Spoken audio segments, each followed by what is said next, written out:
नमस्कार साथियों, स्वागत है आपका हमारे YouTube चैनल एग्जामोफोबिया में। जैसा कि आप जानते हैं कि हम लोग इस प्रोग्राम के माध्यम से आगामी जो परीक्षाएं हैं और जो विभिन्न सरकारी सेवाएं हैं जिनमें जीएस की जो पोर्शन है, जिसमें इतिहास एक महत्वपूर्ण सब्जेक्ट के रूप में आता है, उसके क्वेश्चन पूछे जाते हैं, उसकी हम लोग प्रिपरेशन कर रहे थे। तो हम लोगों ने इतिहास शुरू से उठाया है, यानी हम आपसे एंशिएंट हिस्ट्री से ही बात कर रहे हैं। और इस एंशिएंट हिस्ट्री की यात्रा में अपने पिछले क्लासों में हम लोगों ने प्री हिस्टोरिक पीरियड यानी प्राचीन भारतीय इतिहास का वो समय जो प्राक ऐतिहासिक काल कहलाता है, ठीक है, उसके बारे में जाना। प्रोटो हिस्टोरिक पीरियड यानी आद्य इतिहास काल के बारे में जाना, और हिस्टोरिक पीरियड। तो आज जो हमारा है प्राचीन भारतीय इतिहास का टॉपिक, वो है एक तरह से हिस्टोरिक पीरियड, यानी एक ऐसा समय जिसमें हम लोगों के पास क्या हैं, दोनों टाइप के साक्ष्य हैं और उन साक्ष्यों में से हमने उसको पढ़ भी लिया है।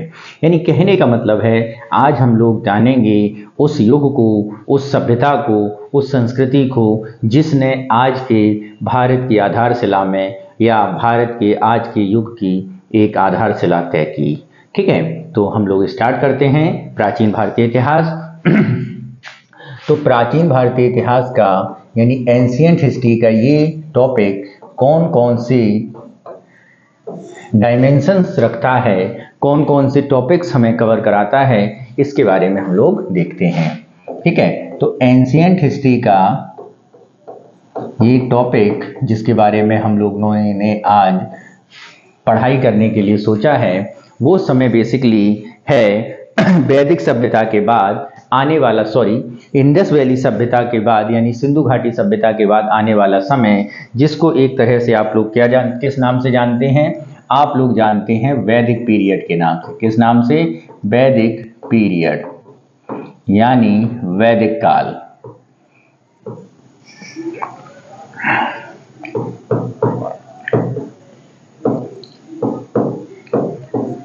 कौन सा काल है? वैदिक काल है। ठीक है, जैसा कि कल मैंने आप लोगों को सिंधु घाटी सभ्यता के बारे में बताया और उसके समापन के बारे में भी बताया कि सिंधु घाटी सभ्यता इतनी एडवांस, इतनी शहरी सभ्यता, इतनी बड़ी शहरी सभ्यता भारत में विलीन कहाँ हो गई। तो कई कारणों में से एक कारण मैंने आपको बताया था, विदेशी हमले। तो विदेशी हमले कौन आए?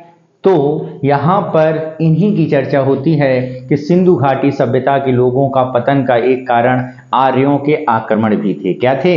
आर्यों के आक्रमण। क्योंकि वैदिक सभ्यता में जो लोग हम यहाँ पर डिस्कस करेंगे वो लोग हैं एक तरह से आर्य। चला देखते हैं इसका समय। तो यदि हम वैदिक पीरियड के समय को डिस्कस कर लें तो वैदिक पीरियड हम लोग बांटते हैं 1500 बीसी से। कब से? 1500 बीसी से कितने बीसी तक? 600 बीसी तक। कितने बीसी तक? 600 बीसी तक। ठीक है, और अपने अध्ययन की सुविधा के लिए, अपनी पढ़ाई की सुविधा के लिए इसको फर्दर हम दो भागों में बांट देंगे।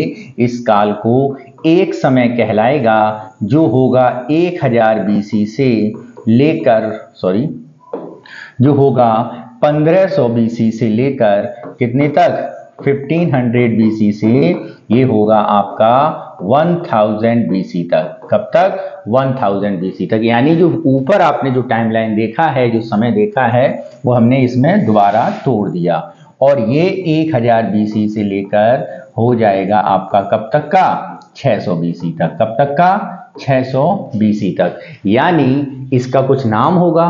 तो इसका अगर हम यहाँ पर नाम देखें तो ये है आपका ऋग्वैदिक काल। कौन सा है?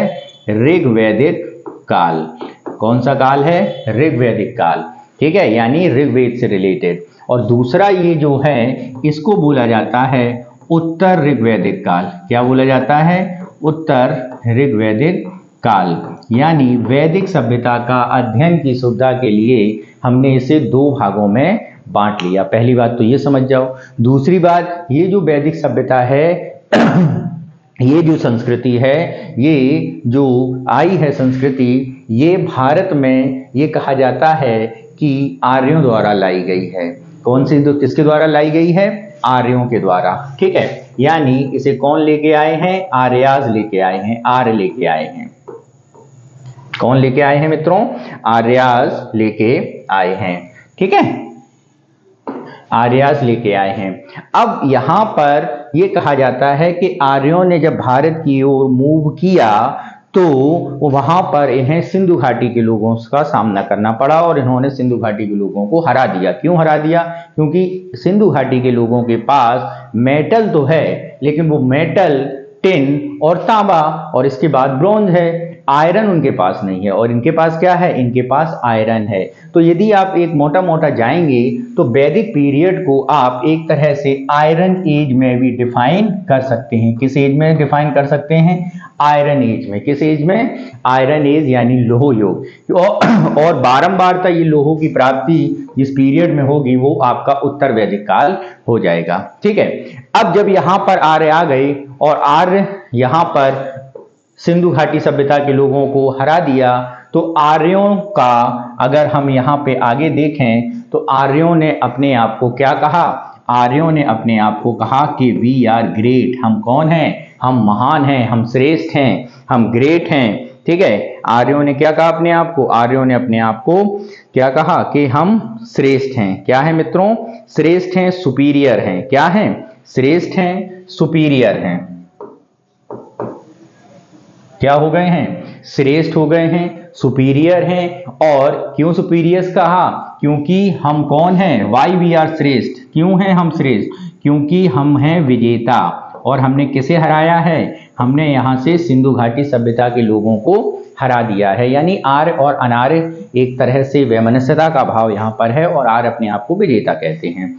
अब बात आती है कि भैया ये विजेता हैं तो ये आए कहां से हैं? आर्यों का आगमन कहां से हुआ? ठीक है, आर्य भारत में कैसे आए? आगमन कहां से हुआ?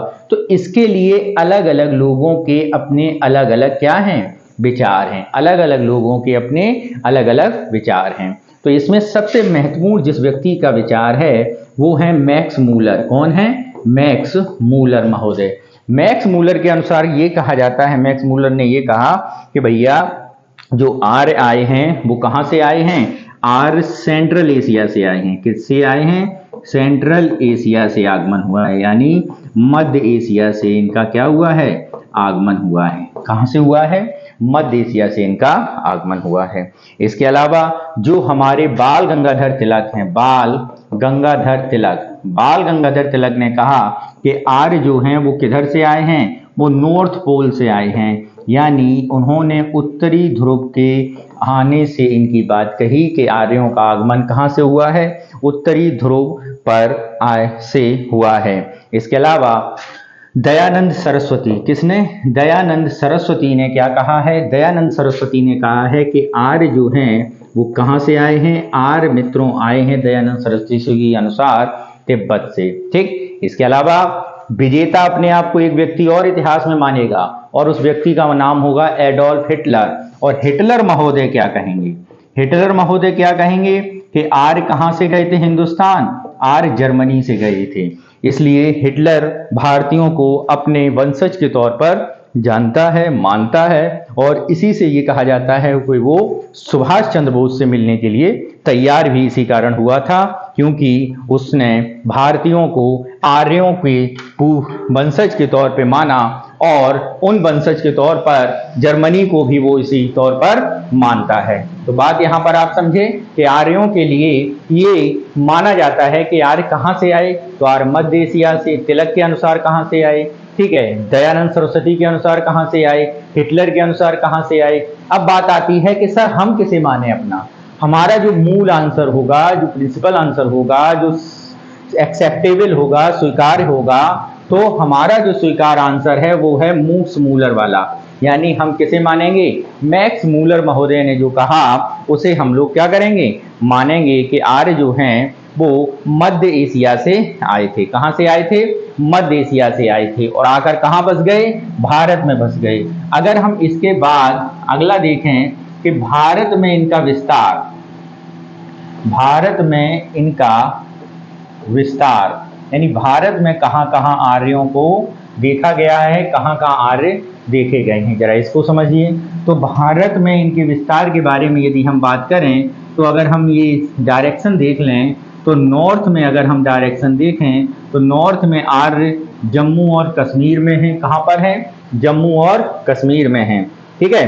साउथ में अगर हम बात करें साउथ में अगर हम बात करें तो साउथ में आर्यों ने कहा, आर्यों का जो रहने का जगह है वो है नॉर्थ राजस्थान। क्या है?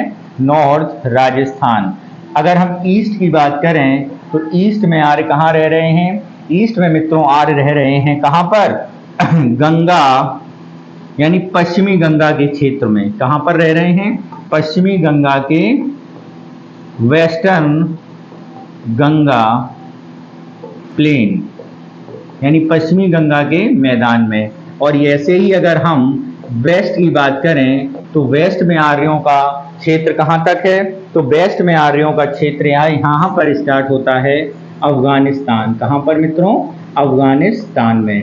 यानी इस तरह अफगानिस्तान से लेकर पश्चिमी उत्तर प्रदेश तक और कश्मीर से लेकर उत्तरी राजस्थान तक ये जो सारा का सारा क्षेत्र है, ये सारा का सारा क्षेत्र मित्रों ये कहा जाता है कि ये पूरा का पूरा क्षेत्र क्या कहलाया? ये पूरा का पूरा क्षेत्र कहलाया आर्यावर्त। क्या कहलाया मित्रों?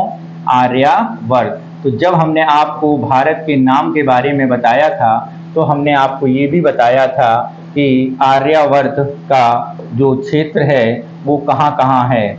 आर्यावर्त, आर्यावर्त का जो क्षेत्र है वो कहाँ कहाँ है? तो ये इस तरह भारत में इनका विस्तार, भारत में इनका एक्सपेंशन, भारत में कहाँ कहाँ ये रह रहे हैं, ये सारी चीजें हमें समझ में आती हैं। क्या? ये सारी चीजें हमें यहाँ पर समझ में आ रही हैं। इसमें किसी प्रकार का डाउट नहीं होना चाहिए आप लोगों को। और कोई भी यदि आपको डाउट होता है तो आप कमेंट बॉक्स में जरूर बताइए, क्योंकि आर्यों का ज्योग्राफिकल जो प्रसार है, भौगोलिक विस्तार है, उसको हमने यहाँ पर डिस्कस किया है। कंप्यूटर जी से अगला पेज मांगते हैं। तो कंप्यूटर जी से जो हमने अगला पेज मांगा तो हमने आपको आर्यों के बारे में बात की। आर्यों के बारे में बात चल रही है, किसके बारे में? आर्यों के बारे में। ठीक है। तो अब एक चीज यहाँ पर हम जरा देख लें। सबसे पहले हम बात करते हैं आर्य कौन थे। तो कौन का जवाब आप लोगों को हु यानी आर्य कौन है, आपको जवाब इसका मिल गया है कि आर्य मध्य एशिया के यानी सेंट्रल एशिया के निवासी हैं, मध्य एशिया के निवासी हैं। ठीक है, ये आपको जवाब मिल गया इसका। दूसरा, आर्य भारत में कहाँ आए, कहाँ बसे, तो इसका भी जवाब मिल गया, आर्यावर्त क्षेत्र में बसे। कहाँ बसे? आर्यावर्त क्षेत्र में बसे। ठीक है। तीसरा आता है आपका कि आर्यों के बारे में सोर्स क्या है, यानी आर्यों की जो जानकारी है वो हमें जानकारी कैसे मिलती है, कैसे मिलती है। तो आर्यों के बारे में अब हम डिस्कस करेंगे सोर्सेस क्या हैं। तो यदि हम सोर्सेस के बारे में यहाँ पर डिस्कस कर लें मित्रों, तो आर्यों के जो सोर्सेज हैं वो क्या क्या हैं। तो आर्यों के सोर्सेज हैं, वेद हैं। क्या हैं? वेदास हैं, यानी जिसे आप वेदास बोलते हैं, वेद हैं। ठीक है। उपनिषद हैं। क्या हैं? उपनिषद हैं। ठीक। इसके अलावा वेदांग हैं। ठीक है। इसके अलावा अरण्य ग्रंथ हैं, अरण्य ग्रंथ हैं। इसके अलावा महाकाव्य हैं, महाकाव्य हैं। इसके अलावा अगर हम आगे बात करते हैं ब्राह्मण ग्रंथ हैं। क्या हैं? ब्राह्मण ग्रंथ हैं। ठीक। ये सब क्या हैं? एक तरह से आर्यों की जानकारी के स्रोत हैं। आर्यों के बारे में इनसे हमें जानकारी मिलती है। बात समझना ध्यान से, आर्यों के बारे में हमें इनसे जानकारी मिलती है। ठीक है। ये क्या है? इस तरह से हमें आर्यों के बारे में जानकारी मिलती है। बात समझे? यहाँ पर सोर्सेस के बारे में जानकारी मिल गई, कोई इसमें ऐसा डाउट नहीं है। तीसरी अगर हम बात करते हैं कि आर्यों की सोसाइटी कैसी थी, यहीं पर अगर हम सोसाइटी के बारे में बात कर लें, आर्यों का समाज कैसा था, सोसाइटी कैसी थी। क्या? सोसाइटी कैसी थी। तो ये सारी जानकारी हमें कैसे मिलती है? हमें इन स्रोतों से मिल जाती है। अगर हम यहाँ पर सोसाइटी के बारे में बात करें तो आर्यों की जो सोसाइटी के बारे में यदि हम बात करें तो आर्य जो संस्कृति है वो पितृसत्तात्मक है। कैसी है मित्रों? पितृसत्तात्मक। क्यों? क्योंकि आर्य लड़ाकू हैं, लड़ाकू हैं तो लड़ने के लिए पुरुषों की आवश्यकता है। तो घर में जो मेन पावर जिसके पास रहती थी, घर का जो मुखिया होता था वो प्रमुखता कौन होता था? पिता होता था, यानी पुत्र होता था। यानी कहने का मतलब है कोई पुरुष इसका मुखिया होता था। ठीक है।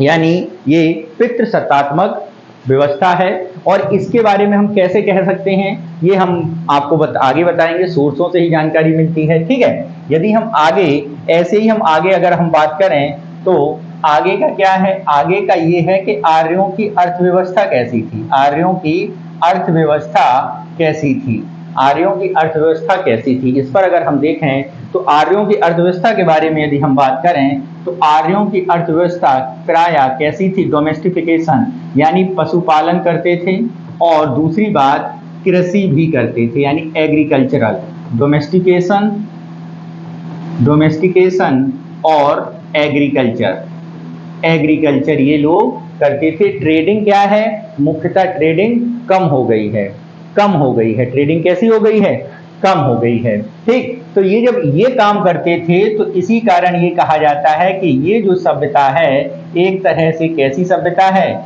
ग्रामीण सभ्यता है। कैसी है मित्रों, ग्रामीण सभ्यता है यानी रूरल सोसाइटी है। कैसी सोसाइटी है, रूरल सोसाइटी है। बात समझे यहाँ पर।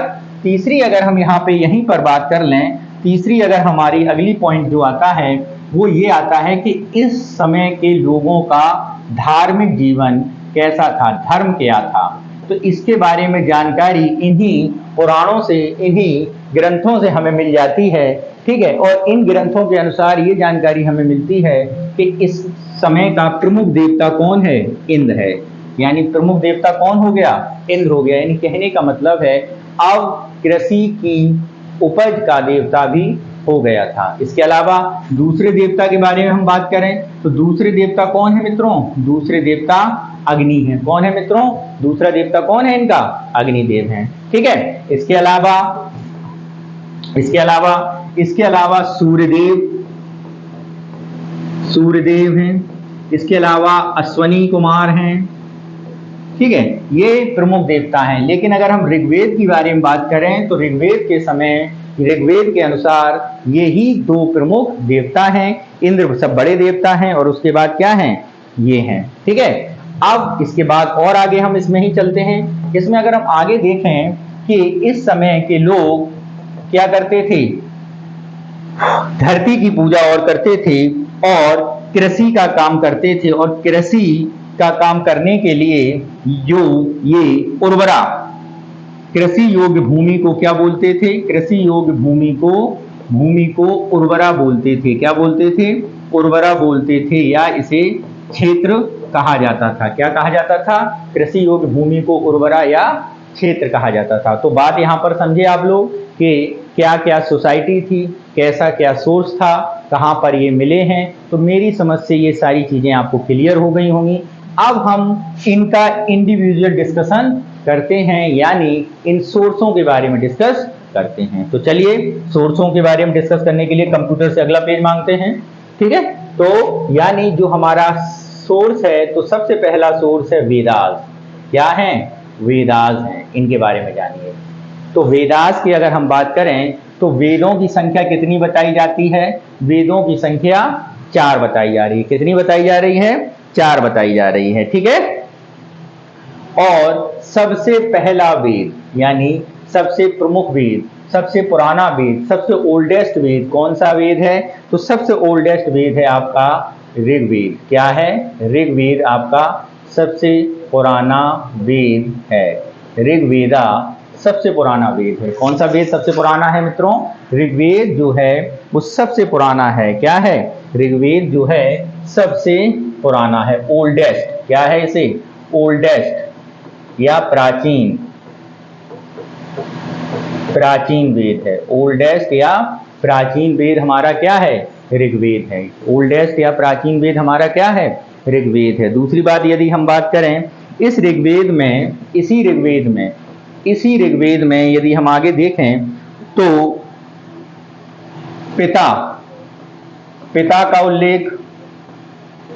उल्लेख लगभग किया गया है 335 टाइम्स, यानी इतने बार पिता का उल्लेख किया गया है। यानी इसी के आधार पर हमने ये कह दिया कि ये समय कैसा था, ये समय पितृ आध्यात्मक थी। ठीक है, ये सत्ता पितृ सत्तात्मक थी और फैमिली ओरिएंटेड सिस्टम यहाँ पर होता था। क्या, फैमिली ओरिएंटेड सिस्टम होता था। ठीक, अगर हम इसके रचना काल के बारे में बात करें तो इसका रचना काल है 1500 बीसी से 1000 बीसी तक, यानी सबसे पहले बना हुआ वेद जो है वो यही है, 1500 बीसी से 1000 बीसी तक। ठीक है, दूसरी बात करें इसके, इसमें मंत्रास यानी कितने मंत्र हैं, इसकी बात अगर हम करें, मंत्रास या मंत्र कितने हैं, तो इसमें मंत्रों की संख्या कितनी दी गई है। इनके मंत्रों को क्या कहा जाता था, इनके मंत्रों को ऋचाएं कहा जाता था। क्या कहा जाता था, ऋचाएं कहा जाता था। मंत्रास को क्या बोलते थे,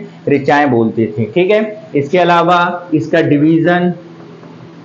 डिवीजन कितने मंडल में है, इसका डिवीजन 10 मंडल में किया गया है। कितने मंडलों में किया गया है, 10 मंडलों में इसका डिवीजन किया गया है। ठीक है, सबसे प्राचीनतम मंडल यानी सबसे ओल्डेस्ट मंडल, यहाँ पर बात करें सबसे प्राचीनतम मंडल की अगर हम यहाँ पे बात करते हैं तो सबसे प्राचीनतम मंडल 2 और 7 हैं। क्या हैं, 2 और 7 हैं। सबसे नवीन मंडल की अगर हम बात करेंगे तो सबसे नवीन मंडल है 1 एवं 10। सबसे नवीन मंडल क्या है, पहला और 10वां मंडल सबसे नवीन मंडल है। क्या है, सबसे नवीन मंडल है। ठीक है, मंत्रों की संख्या के बारे में यदि हम बात करें, इनकी अगर हम संख्या के बारे में बात करें तो इनकी संख्या है 10,462। कितनी है, 10,462 है। कितनी है, 10,462 है। और ये सब के सब मंत्र किस शैली में है, पद्य शैली में है। किस शैली में है मित्रों, पद्य शैली में है, यानी पद्यांश के रूप में है, गायन के रूप में है। ठीक है, अब बात ये की जाती है कि ये जो वेद हैं ये अलग अलग समय पर क्या किए गए हैं, ईश्वर द्वारा बोले गए शब्द हैं जिनका संकलन किया गया है। तो इनका संकलन या इनको असेंबल किसने किया है, क्या इनका संकलन या इनका असेंबल के बारे में यदि हम बात करें तो इनको असेंबल किसने किया है, तो इनको असेंबल किया है वेद व्यास ने। किसने किया है मित्रों, वेद व्यास ने किया है। किसने किया है, वेद व्यास ने किया है, वेद व्यास ने किया है। ठीक है, और यदि हम आगे यहीं पर देखें कि इसकी लैंग्वेज या इसकी स्क्रिप्ट कैसी है, लैंग्वेज कैसी है, तो इसकी लैंग्वेज जो है वो संस्कृत में है। कैसी है मित्रों, संस्कृत में है। कैसी है, संस्कृत में है। और स्क्रिप्ट के बारे में यदि हम बात करें तो ये किस स्क्रिप्ट में है, किस लिपि में है। यदि हम इसके बारे में बात करें तो ये किस लिपि में है, ब्राह्मी लिपि में है। किसमें है, ब्राह्मी लिपि में है। ठीक है मित्रों, समझे आप लोग, किस लिपि में है, ब्राह्मी लिपि में है। ठीक, और जो पर्सन इसको पढ़ता है, ठीक है, जो पर्सन, जो व्यक्ति इसको पढ़ता है, इसका उच्चारण करता है ऋग्वेद का, उस उच्चारणकर्ता को क्या बोलते हैं, उसको बोलते हैं होत्र। क्या बोलते हैं, होत्र या होत्री। ठीक है, क्या बोलते हैं, होत्र या होत्री। ठीक, कोई इसमें डाउट हो तो आप कमेंट बॉक्स में जरूर बताइए। ठीक है, कोई दिक्कत इसमें, कोई परेशानी नहीं है। ठीक, इसके अलावा मैंने क्या कहा, समय समय पर इसके मंडलों के बारे में बताई गई है, मंडलों का संकलन किया गया है, मंडलों को लिखा गया है। तो किस मंडल किस व्यक्ति ने लिखा है और किस मंडल में क्या है, इसके बारे में हम लोग आगे देखते हैं। तो यहीं पर यदि हम बात करें कि इसके मंडल अगर हम देखें, यानी यहाँ पर अगर हम यहाँ पर मंडल लिख लें, मंडल लिख दें, ठीक है, यहाँ पर किसने द्वारा या किसके द्वारा लिखें और यहाँ पर इसमें क्या है, ये लिख दें। तो सबसे पहले यदि हम बात करें पहला मंडल, कौन सा मंडल, पहला मंडल, तो मित्रों पहला मंडल जो है वो कण्व ऋषि ने लिखा है। किसने लिखा है, कण्व ऋषि ने लिखा है। किसने लिखा है, कण्व ऋषि ने। दूसरा मंडल यदि हम बात करें तो मित्रों दूसरा मंडल लिखा है ग्रत्समद ने। कुछ ऋषि ने, ग्रत्समद ऋषि ने लिखा है।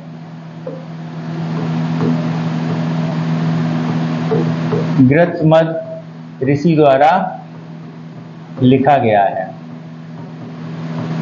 ठीक है, तीसरे मंडल के बारे में बात करें, ये काफी महत्वपूर्ण मंडल है, इंपॉर्टेंट मंडल है। तो तीसरे मंडल की रचना किसने की है, विश्वामित्र ने की है। किसने की है, विश्वामित्र द्वारा इसमें मंडल की रचना की गई है। और इस तीसरे मंडल में क्या है? इस तीसरे मंडल में है गायत्री मंत्र। क्या है मित्रों? गायत्री मंत्र, यानी ओम भूर्भुवः स्वहा गायत्री मंत्र इसी में है। किस मंडल में है? तीसरे मंडल में है। और ये किसको समर्पित है? अगर हम इसके समर्पित के बारे में बात करें तो मित्रों ये समर्पित है सूर्यदेव को। किसको है? सूर्यदेव को समर्पित है। और सावित्री देवी के लिए इसका रचना की गई है, सावित्री देवी के लिए। ठीक है, इस पे ही आगे अगर हम चलें, ठीक है, आगे अगर हम चलें इस चौथे मंडल में, कौन से मंडल में? चौथे मंडल में। तो चौथा मंडल जो रचना की गई है वो वामदेव द्वारा की गई है। किसके द्वारा? वामदेव द्वारा की गई है। ठीक है, वामदेव ऋषि। ठीक, पांचवें मंडल की अगर हम बात करें, कौन से मंडल की? पांचवें मंडल की। तो पांचवा मंडल लिखा है अत्रि ऋषि ने। किसने लिखा है? अत्रि ऋषि द्वारा पांचवा मंडल बनाया गया है। छठवें मंडल के बारे में अगर हम बात करें, छठवां मंडल भारद्वाज ने बनाया है। किसने? भारद्वाज द्वारा लिखा गया है। सातवें मंडल के बारे में यदि हम बात करें तो सातवां मंडल वशिष्ठ द्वारा लिखा गया है। किसके द्वारा? वशिष्ठ द्वारा लिखा गया है। ठीक है, आठवां मंडल अगर हम बात करें तो आठवां मंडल कण्व ऋषि द्वारा, आठवां मंडल के बारे में यदि हम बात करें तो कण्व ऋषि द्वारा लिखा गया है। किसके द्वारा? कण्व ऋषि।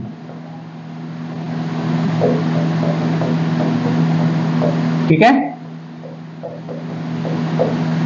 नौवां मंडल अगर हम बात करें तो नौवां मंडल किसने लिखा है? आंगिक ऋषि द्वारा लिखा गया है। किसके द्वारा? आंगिक ऋषि।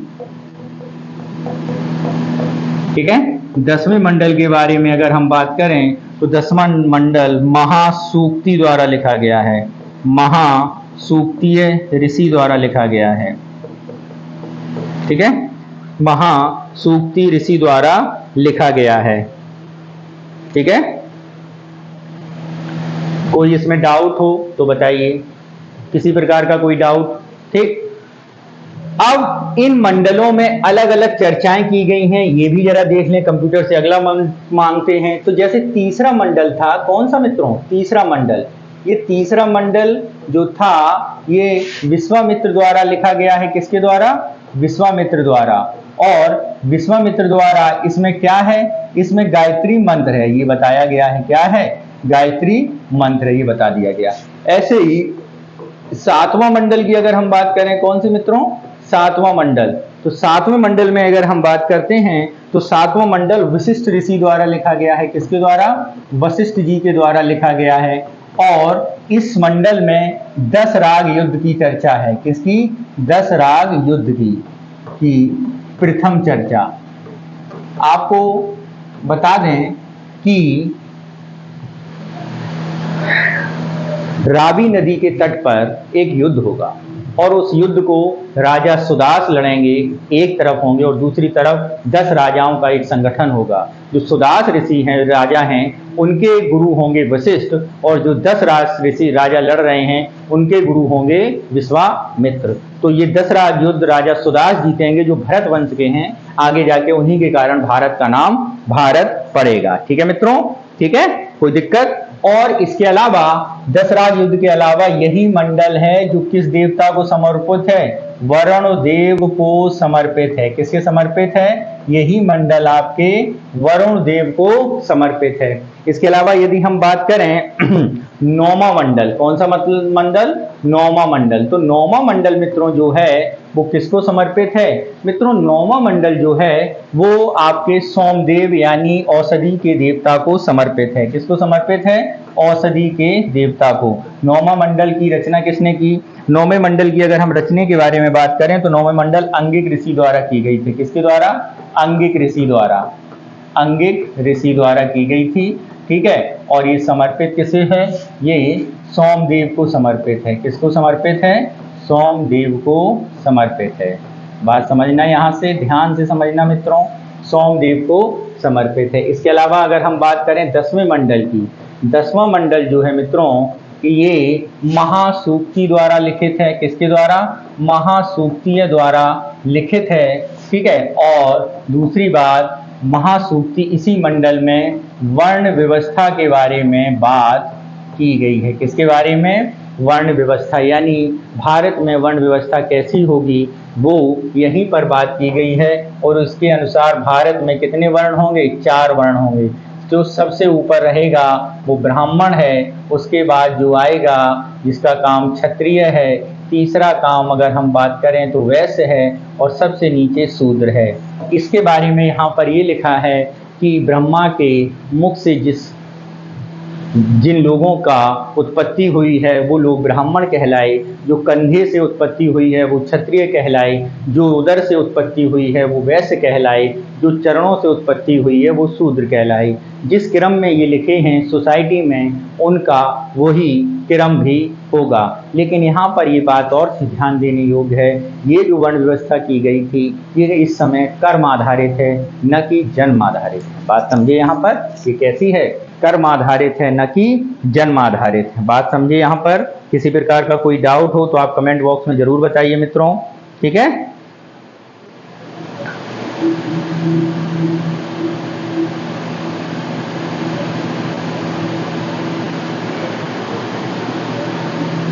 ठीक, इसके अलावा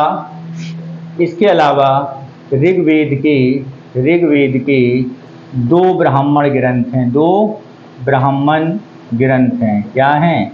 2 ब्राह्मण ग्रंथ हैं। क्या है 2 ब्राह्मण ग्रंथ? एक ब्राह्मण ग्रंथ का नाम है ऐतरेय ब्राह्मण। क्या है? ऐतरेय ब्राह्मण। और दूसरे ब्राह्मण ग्रंथ का नाम है कौस्तकी ब्राह्मण ग्रंथ।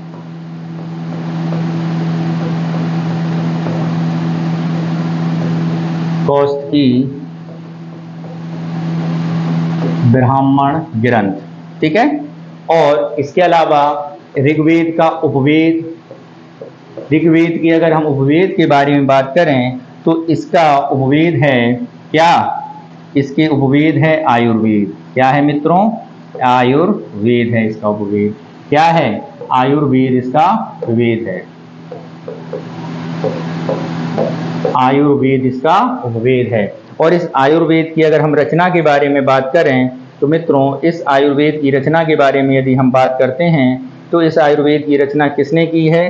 तो मित्रों इस आयुर्वेद की जो रचना की गई है वो की गई है, इसके प्रवर्तक कौन हैं? इसके प्रवर्तक कौन हैं आयुर्वेद के? तो इसके प्रवर्तक हैं प्रजापति। कौन है मित्रों? प्रजापति, ठीक है। कौन है? प्रजापति हैं, ठीक। तो ये आपका ऋग्वेद है। तो ये ऋग्वेद के बारे में चर्चा हुई। किसके बारे में चर्चा हुई? ऋग्वेद के बारे में चर्चा। आगे अब हम लोग चर्चा करेंगे अपने अगले वेद पर, और वो वेद क्या है? वो वेद है हमारा सामवेद। क्या है मित्रों? सामवेद। तो दूसरा वेद जो है वो है हमारा सामवेद।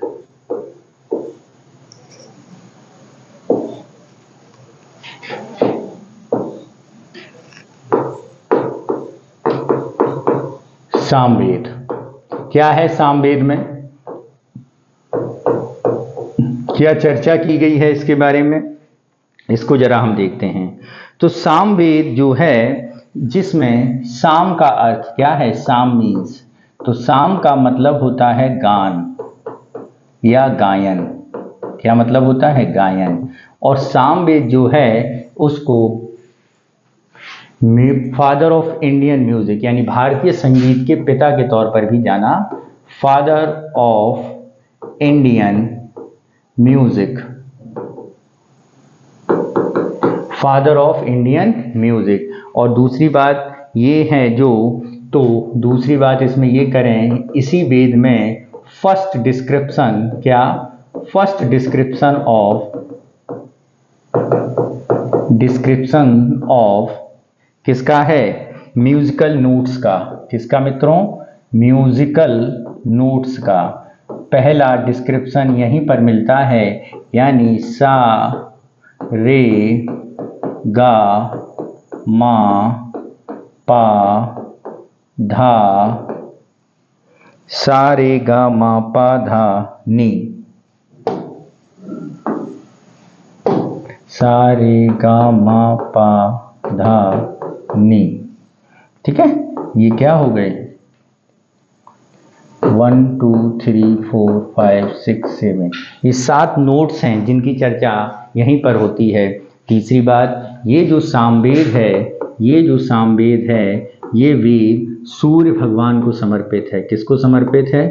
सूर्य भगवान को समर्पित है। पहली बात तो ये समझ जाइए, किसको समर्पित किया गया है? सूर्य भगवान को समर्पित किया गया। दूसरी बात, आगे देखिए, ये जो ऋग्वेद है आपका सूर्य भगवान को समर्पित है। ऊपर से ये ऋग्वेद जो है वो किस फॉर्म में है? वो पद्यांश के फॉर्म में है, यानी किस में लिखा गया है? पद्यांश के में लिखित किया गया है। ठीक है, इसके अलावा अगर हम आगे चर्चा करते हैं, इसका उपवेद क्या है मित्रों? इसके अगर उपवेद के बारे में अगर हम चर्चा करें तो इसका उपवेद है गंधर्व वेद। क्या है मित्रों? गंधर्व वेद। क्या है? गंधर्व वेद। ठीक है, और इस गंधर्व वेद के प्रवर्तक कौन थे? अगर हम इसके बारे में बात करें, इसके रचनाकार कौन थे गंधर्व वेद के? गंधर्व वेद के रचनाकार के बारे में यदि हम बात करें तो इसके रचनाकार हैं नारद। कौन है? नारद मुनि। कौन है मित्रों? नारद मुनि। इसके अलावा,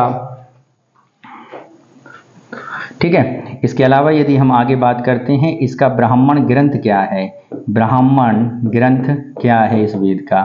तो ब्राह्मण ग्रंथ के बारे में यदि हम बात करें तो इसका ब्राह्मण ग्रंथ है पंचविश। क्या है मित्रों? पंचविश है। और इसी पंचविश को बोला जाता है वाण्य ब्राह्मण। क्या बोला जाता है? वाण्य ब्राह्मण ग्रंथ। वाण्य ब्राह्मण ग्रंथ। ठीक है, वाण्य ब्राह्मण ग्रंथ बोला जाता है। ठीक, दूसरा, जो पर्सन इसको उच्चारण करता है, क्या? जो पर्सन इसका उच्चारण करता है, जो पर्सन इसका उच्चारण करता है, यानी सामवेद को उच्चारण करने वाले व्यक्ति को हम क्या बोलते हैं? उद्गाता। क्या बोलते हैं मित्रों? उद्गाता कहते हैं।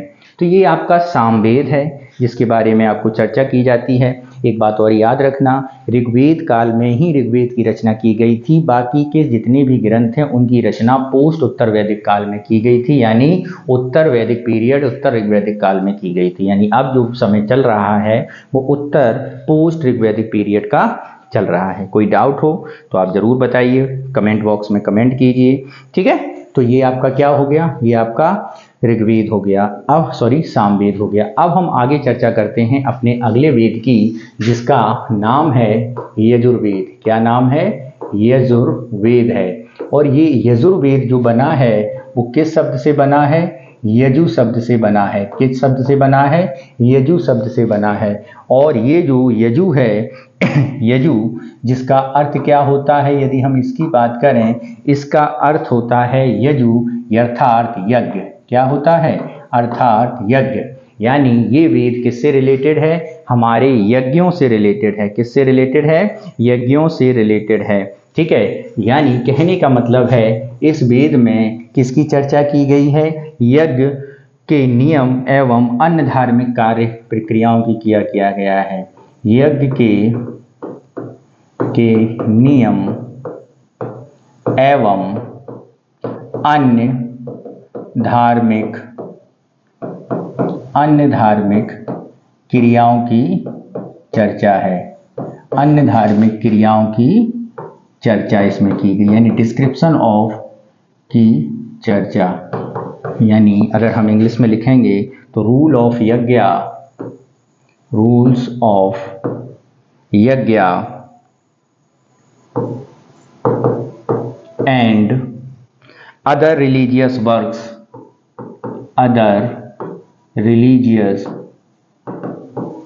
work and process। ठीक है, अन्य रिलीजियस वर्क और प्रोसेस की रचना की गई है। तीसरा, इसकी विशेषता क्या है? इस यज्ञ में ही, इस वेद में ही की जो रचना है, इसकी जो रचना है वो दोनों फॉर्म में की गई है। यानी ये गद्य फॉर्म में भी है, यानी गद्यांश में भी है, स्टैंजा में भी है, और पद्यांश में भी है, यानी पोइट्री में भी है। कहने का मतलब है ये स्टैंजा में भी मिलता है और इसमें पोइट्री भी मिलती है। क्या है? स्टैंजा में भी है और पोइट्री में भी है। बात समझे यहाँ कि नहीं समझे आप लोग? ठीक है, स्टैंजा और पोइट्री में भी इसकी चर्चा की गई है। ठीक है, दूसरी बात यदि हम आगे बात करें, ये दो भागों में बटा हुआ है। कितने पार्ट हैं इसके? दो पार्ट हैं। कौन कौन से दो पार्ट हैं, इसको जरा चर्चा ले लेते हैं। एक पार्ट है कृष्ण यजुर्वेद। क्या है? कृष्ण यजुर्वेद। क्या है मित्रों? कृष्ण यजुर्वेद। तो दूसरा क्या है? शुक्ल यजुर्वेद। क्या है? शुक्ल यजुर्वेद। क्या है? शुक्ल यजुर्वेद। कृष्ण यजुर्वेद की अगर हम देखें तो इसकी कितनी ब्रांचें हैं? 4 शाखाएं हैं। कितनी शाखाएं हैं मित्रों? 4 शाखाएं हैं। और इसकी कितनी शाखाएं? इसकी 2 शाखाएं हैं। कितनी शाखाएं हैं? 2 शाखाएं हैं, ब्रांचेस। कितनी ब्रांचेस हैं मित्रों? इसकी 4 ब्रांचेस हैं और इसकी 2 ब्रांचेस हैं। 4 कौन कौन सी हैं इसके बारे में चर्चा कर लेते हैं। तो इसकी 4 ब्रांचें कांठन। क्या है? काठन है। दूसरा कपिस्थल है। तीसरा मैत्री है। चौथा तैतरेयी संहिता है। तैतरेयी संहिता है। ठीक है, क्या है? तैतरेयी संहिता। इसकी 2 ब्रांचेस हैं। कौन कौन सी हैं? एक ब्रांचेस कण्णव कहलाती है। क्या कहलाती है? कण्णव। और दूसरी ब्रांचेस मध्यान्दिन कहलाती है। मध्यान्दिन। क्या कहलाती है? मध्यान्दिन कहलाती है। यानी इसकी 2 ब्रांचेस हैं, मध्यान्दिन और एक है आपकी कण्णव।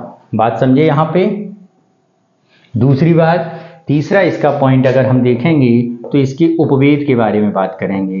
तो इसका उपवेद है धनुर्वेद। कौन है? धनुर्वेद। और इसके प्रवर्तक के बारे में यदि हम बात करेंगे, इसकी प्रवर्तक धनुर्वेद के खासकर कौन है? विश्वामित्र हैं। कौन है मित्रों? विश्वामित्र हैं। कौन है मित्रों? विश्वामित्र हैं। अगर हम इसके ब्राह्मण ग्रंथों के बारे में बात करें, इसके ब्राह्मण ग्रंथ, क्या? ब्राह्मण ग्रंथ। तो इसके 2 ब्राह्मण ग्रंथ हैं। कितने हैं? 2। एक है तैतरेयी ब्राह्मण ग्रंथ, तैतरेयी, और दूसरा है शतपथ। दूसरा है शतपथ। शतपथ ब्राह्मण ग्रंथ। और जो व्यक्ति इसका पाठन करता है, यानी यजुर्वेद को पढ़ने वाला, यजुर्वेद का ज्ञाता क्या कहलाता है? इसको पढ़ने वाला क्या कहलाता है? तो उसको बोला जाता है अधुर्य। क्या बोला जाता है? अधुर्य। अधुर्य बोला जाता है। क्या बोला जाता है मित्रों? अधुर्य बोला जाता है। इसके अलावा यदि हम बात करें, यजुर्वेद एक ऐसा वेद है जिसमें यज्ञ की भी चर्चा की गई है। और 2 जो प्रमुख यज्ञ हैं जो इसमें यजुर्वेद की चर्चा की गई है, पहली बार इसी वेद में, पहली बार यजुर्वेद में ही किसकी चर्चा की है? फर्स्ट डिस्क्रिप्शन यजुर्वेद में पहली बार कौन से 2 हैं? यजुर्वेद में पहली बार यदि हम बात करें, राजसु यज्ञ। कौन सा यज्ञ मित्रों? राजसु यज्ञ। और कौन सा यज्ञ है? वाजपेयी यज्ञ। कौन सा मित्रों? वाजपेयी यज्ञ की चर्चा यहीं पर की गई है। कौन कौन से? राजसु यज्ञ के और वाजपेयी यज्ञ की चर्चा यहाँ पर ही की गई है। ठीक है, तो ये आपका किसके बारे में चर्चा हो गई? राजसु यज्ञ और यजुर्वेद यज्ञ, इनकी चर्चा हो गई है।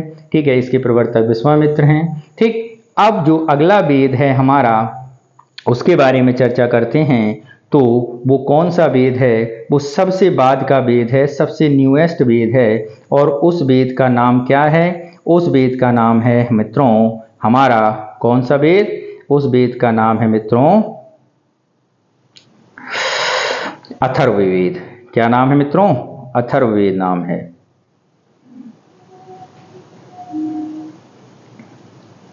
तो चलिए नेक्स्ट चलते हैं अपने अगले टॉपिक पर, और जिसका नाम है क्या? अथर्ववेद है। क्या नाम है मित्रों? अथर्ववेद है। जरा उसके बारे में कंप्यूटर जी से पेज मांगते हैं। तो अगला जो हमारा चौथा वेद है वो है अथर्ववेद। क्या है? अथर्ववेद। क्या नाम है? अथर्ववेद। अथर्ववेद। और इसी वेद का एक और नाम है, इसे ब्रह्मवेद या श्रेष्ठ वेद भी कहते हैं। क्या कहते हैं? ब्रह्मवेद या श्रेष्ठ वेद भी इसी को कहा जाता है। अब बात आती है इसकी रचना किसने की। इसकी रचना के बारे में यदि हम बात करें तो इसकी रचना की है अथर्वा ऋषि ने। किसने की है? अथर्वा ऋषि ने। किसने? अथर्वा ऋषि ने। इसमें है क्या? इसमें मित्रों है जादू टोना। क्या है? जादू टोना, इंद्रजाल, मायाजाल, ठीक है, काला जादू। क्या है? काला जादू, वशीकरण, वशीकरण, प्रेतात्माएं, प्रेतात्मा, ठीक है, विवाह, कौमा, औषधियां आदि, आदि की चर्चा इसमें की गई है। ठीक है, जो व्यक्ति इसका पाठन करता है, जो व्यक्ति इसको पढ़ता है, इसको पर्सन जो पढ़ता है, पढ़ने वाला, उसको क्या बोलते हैं? पढ़ने वाला, जो उच्चारण करने वाला है, उसको बोला जाता है ब्रह्मा। क्या बोला जाता है? ब्रह्मा बोला जाता है। ठीक है, इसके बाद यदि हम बात करें इसका ब्राह्मण ग्रंथ, क्या है मित्रों? ब्राह्मण ग्रंथ। ब्राह्मण ग्रंथ के बारे में चर्चा करें तो इसका ब्राह्मण ग्रंथ है गोपद ब्राह्मण। कौन सा ब्राह्मण है? गोपद ब्राह्मण। कौन सा है मित्रों? गोपद ब्राह्मण इसका ब्राह्मण ग्रंथ है, गोपद ब्राह्मण। ठीक है, गोपद ब्राह्मण के बाद यदि हम बात करें इसके उपवेद की, क्या? इसका उपवेद की अगर हम बारे में बात करें तो इसका उपवेद है शिल्प वेद। क्या है? शिल्प वेद। तो आपके सबसे बेहतरीन जो शिल्पकार हैं, इस उपवेद के प्रवर्तक कौन हैं? तो इस उपवेद के प्रवर्तक हैं विश्वकर्मा हैं। कौन है मित्रों? विश्वकर्मा जी इसके प्रवर्तक हैं। ठीक है, इसके अलावा इसमें अगर हम आगे चर्चा करते हैं तो इसमें कितने मंत्र हैं? 6000 मंत्र हैं। कितने हैं? 6000 मंत्र हैं यहाँ पर। ठीक है, और इसमें चर्चा की गई है दो किनकी? राज्यों की। इसमें ही किसकी चर्चा की गई है? मगध एवं अंग देश की चर्चा, अंग की चर्चा, अंग तथा काशी, काशी का प्रथम उल्लेख, पहली बार चर्चा यहीं पर की गई है। और यही देखिए समय आपका पहुंच जाएगा 16 महाजनपदों के समय के तौर पर आप इसे पहुंच जाएंगे। ठीक है, इसके यहाँ पर पहुंच जाएंगे 16 महाजनपदों के तौर पर इसे आप पहुंच जाएंगे। और इसी में सभा एवं समिति, क्या? सभा एवं समिति को बताया गया है। ठीक है, बताया गया है। और ये सभा और समिति को प्रजापति की यानी राजा की 2 पुत्रियां बताई हैं। क्या बताई हैं? प्रजापति की 2 पुत्रियां इसी ग्रंथ ने, इसी वेद ने बताई हैं। क्या? प्रजापति की 2 पुत्रियां इसी वेद ने बताई हैं। ठीक है, प्रजापति की 2 पुत्रियां इसी वेद ने क्या किया है? बताया है। ठीक है, इसके बाद यदि हम चर्चा करते हैं अथर्ववेद की, तो अथर्ववेद में मृत्युलोक के 2 देवता, पहला डिस्क्रिप्शन और यहाँ पर मिला है। इसके अलावा यहाँ पर कुरु एवं परीक्षित के बारे में, परीक्षित की चर्चा की गई है, की चर्चा की गई है। और जो परीक्षित हैं इन्हें मृत्युलोक का देवता बताया गया है। क्या बताया गया है? मृत्युलोक का देवता बताया गया है। क्या बताया गया है मित्रों? मृत्युलोक का देवता बताया गया है।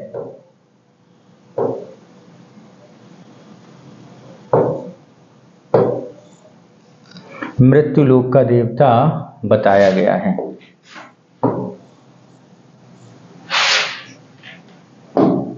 मृत्युलोक का देवता,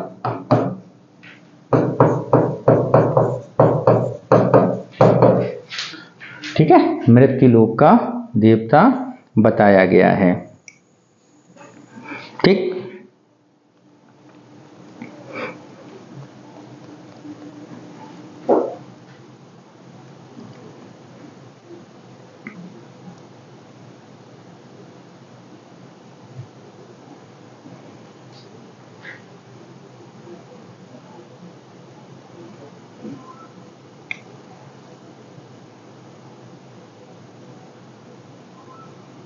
ठीक है, तो ये अथर्ववेद हो गया है। इसका वो बता दिया ब्राह्मण ग्रंथ, यस ब्राह्मण ग्रंथ भी हो गया है। ठीक है, ब्राह्मण ग्रंथ होने के बाद उपवेद भी हो गया है। अब हम अगले साहित्य पर चलते हैं जिसका नाम है अरण्यक। क्या नाम है? अरण्यक। इस पर जरा देखें। अरण्यक की अगर हम बात करें, किसकी बात करें? अरण्यक की यदि हम बात करते हैं मित्रों, तो अरण्यक जो है, अरण्यका जो है मित्रों, ये है अरण्य से बना है। किससे बना है? अरण्य। और अरण्य का अर्थ क्या होता है? वन। क्या होता है? वन। यानी वन में रहकर जो लिखा जाता है उसे अरण्यक ग्रंथ कहा गया है। जो वनों में रहकर लिखा जाता है उसे अरण्यक टेक्स्ट कहा गया है। ठीक है, मेनली जो वर्तमान में अगर हम बात करें 7 मुख्य अरण्य ग्रंथ हैं। क्या हैं? मुख्य अरण्य ग्रंथ हैं। अब कौन कौन से मुख्य अरण्य ग्रंथ हैं इसकी हम चर्चा कर लेते हैं। ठीक है, तो ऋग्वेद का जो अरण्य ग्रंथ है, इसके बाद में ऋग्वेद का अरण्य ग्रंथ, तो ऋग्वेद का अरण्य ग्रंथ है ऐतरेय और कौस्तुकी। क्या है? ऐतरेय एवं कौस्तुकी, ये अरण्यक इसका है। ठीक है, सामवेद की अगर हम बात करें, सामवेद के अरण्य ग्रंथ की बात करें तो मित्रों सामवेद का अरण्य ग्रंथ है जैमिनी और छंदोग्य। क्या है? जैमिनी और छंदोग्य। ठीक है, यदि यहीं पर हम यजुर्वेद की बात कर लें, यजुर्वेद के अरण्य ग्रंथ की बात कर लें तो इसके 3 हैं। एक है आपका तैतरेयी। क्या है? तैतरेयी। दूसरा है शतपथ और तीसरा है बृहदारण्यक। बृहदारण्यक ग्रंथ। ठीक है, तो 4 3 7 7 प्रमुख हैं, तो 7 हो गए हैं यहीं पर। ठीक, इसके बाद जो अगला टॉपिक आता है, अगला जो ग्रंथ है वो है हमारा उपनिषद। क्या है? उपनिषद। उपनिषदों के बारे में अगर हम बात करें तो उपनिषद क्या होते हैं? उपनिषद बेसिकली अगर हम बात करें तो वेदों को सरल भाषा में डिस्क्राइब करने के लिए बनाया गया एक टेक्स्ट है। क्या है? उपनिषद। अब जो ये वेद हैं इनको सरल भाषा में, तो उपनिषदों की अगर हम संख्या की बात करें तो लगभग उपनिषदों की संख्या कितनी बताई गई है? 108। लेकिन मुख्यतः जो उपलब्ध हैं तो 12 उपलब्ध हैं। अभी कितने हैं? 12 उपलब्ध हैं। ठीक, तो इनके बारे में अगर हम बात करते हैं उसके अर्थ के मतलब, ठीक है, तो उपनिषद के अगर हम अर्थ के बारे में बात करें तो ये 2 शब्दों से मिलकर बना है, एक उप और दूसरा निषद। उप माने होता है बैठना, ठीक है, यानी समीप, और निषद माने होता है बैठना, यानी गुरु के समीप बैठकर जो ग्रंथ लिखा गया उसे उपनिषद कहा गया है। क्या कहा गया है? गुरु के समीप बैठ के जो ग्रंथ लिखा गया उसे उपनिषद कहा गया है। ठीक है, अब इन उपनिषदों को भी वेदों के अनुसार, जैसे अगर हम बात करें ऋग्वेद, क्या ऋग्वेद का उपनिषद ग्रंथ कौन सा? ऋग्वेद का उपनिषद ग्रंथ क्या है? तो ऋग्वेद का उपनिषद ग्रंथ अगर हम यहाँ पर बात करें तो ऐतरेयी और कौस्तुकी है। क्या है? ऐतरेयी एवं कौस्तुकी, ये इनका है। ठीक है, और ऐसे ही अगर हम बात करें दूसरा यजुर्वेद का उपनिषद ग्रंथ क्या है? तो ये है आपका तैतरेयी, कंठ, श्वेतेश्वर, ईश एवं बृहदारण्यक।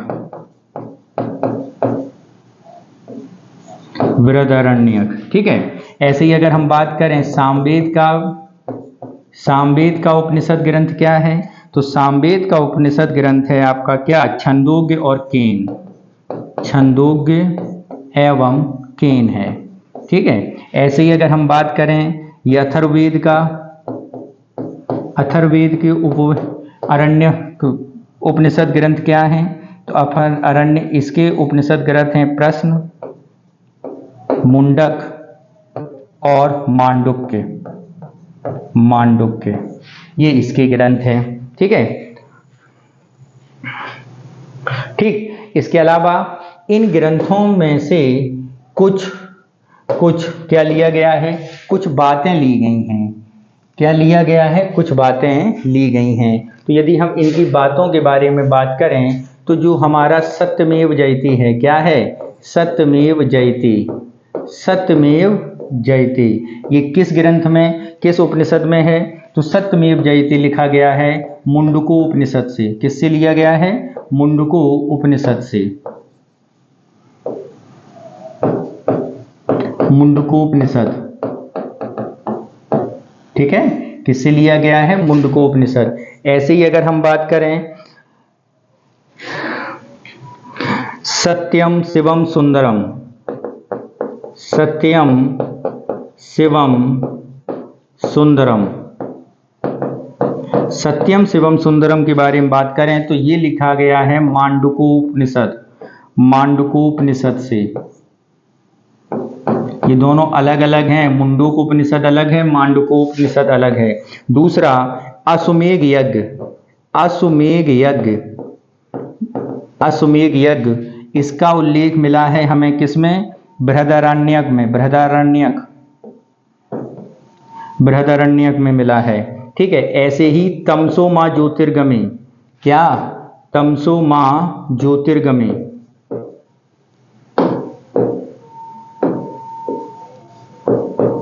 तमसो मां ज्योतिर्गमे, तमसो मां ज्योतिर्गमे भी हमें किससे लिया गया है, बृहदारण्यक उपनिषद से लिया गया है, ठीक है। यदि यहीं पर अगली हम चर्चा करें जो हमारा राजा की उत्पत्ति के बारे में, राजा की उत्पत्ति कैसे होगी, इसकी चर्चा ऐतरेयी उपनिषद में की गई है। किसमें, ऐतरेयी उपनिषद में, किसमें की गई है, ऐतरेयी उपनिषद में की गई है, ठीक है। ऐसे ही यम और नचिकेता, यम नचिकेता की वार्तालाप, जिसमें इस संसार को टूटी हुई नाव के तौर पर बताता है नचिकेता की वार्ता, इसकी वार्ता की गई है कठोपनिषद में। किसमें, कठोपनिषद में, ठीक है मित्रों, क्या है, कठोपनिषद। तो ये साहित्य है जिसकी चर्चा यहाँ पर की गई है। इसके अलावा और भी साहित्य हैं जिनकी चर्चा हम लोग कल करेंगे।